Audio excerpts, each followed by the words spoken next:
Hey guys, I thought it'd be easier just to send a video. Okay, so here's our clippers. If you have like a standard wall clipper, this should be mobile for you. It should move.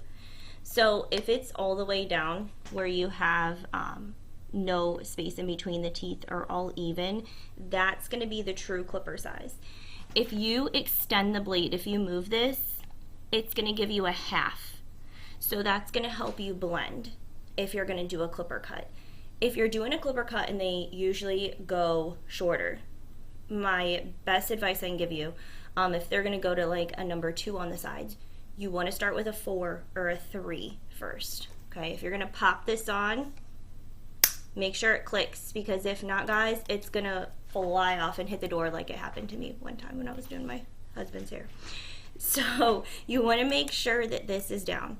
Okay, so if you're going to do like this is a number 3 right now, and I would want to blend between a 3 and a 4, I would pop this up to a 3.5, and it's going to get that line of demarcation out of the hair.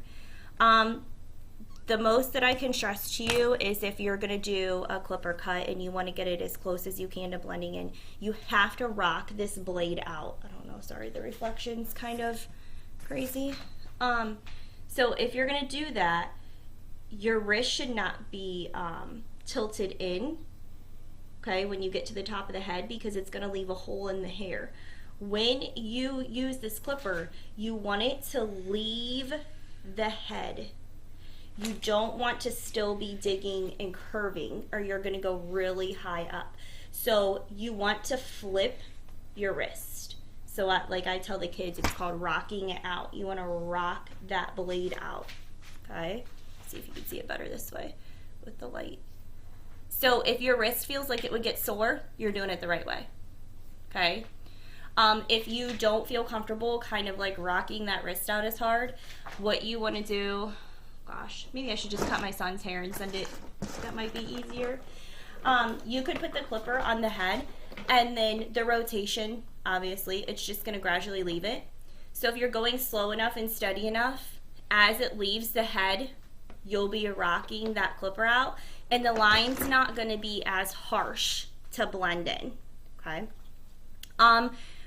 If you're going to do scissors on top, hopefully we all know what a 90-degree angle is, okay? It's your elbows should be out, okay? All that hair should be held straight up, and you should be cutting on top, never under. If you're cutting under, you're cutting the guide, and it's going to be really uneven, it's going to be choppy, and it's going to go down to the scalp. If you can't see your guide in between of what you've just cut, it's too thick of a section. So if you just grab that hair and you follow a line all the way straight through and go with the curvature of the head, scissors over top, you should be fine, and they can just kind of wear it messy for now. Okay, what you could do to make sure it's even is take this comb, kind of run it on top, and if there's any loose hairs, you could kind of graze it over. If you really want to try to get fancy, you could take these little clippers here, okay, and you're going to run a comb up the side of the head, not on the head, but just kind of like grazing a little bit.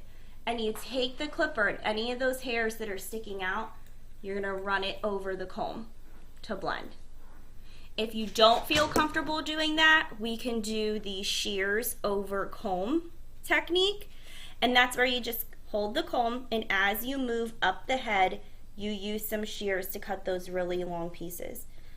It's a lot harder than it sounds. I know I talk fast. If you need any other help, let me know.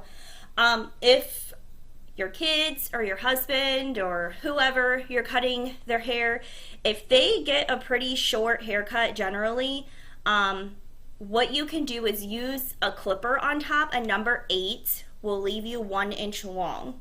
So like a 2 1/8 or a 1 1/8, if they have pretty thick hair, would be great, because they could still spike it on top. So you could actually run the longer clipper guard on top of the head if they get clippers on top, of course. Not everybody does. But that's the easiest way to blend the sides to that top because it's already creating like a shadow for you. Okay, so when you come to the sides, you see like this little, I call it the little T section. I always start on the side with a clipper, and when you go up, you never want to go past this line too much because then we start getting a flat top. You just want to go just a little bit above, and by then you should be rocking that clipper out and that line should be fading.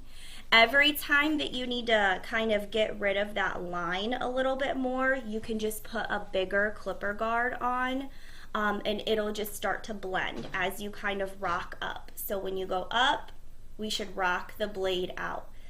If we're not rocking that blade out or leaving the head, I'm telling you, you are going to have a fierce line in there and it's never coming out unless you shave their head bald. So we don't want to do that. So that is the most important thing I can stress to you is rock that clipper out to where you feel like your wrist would be sore to get rid of that line. Okay?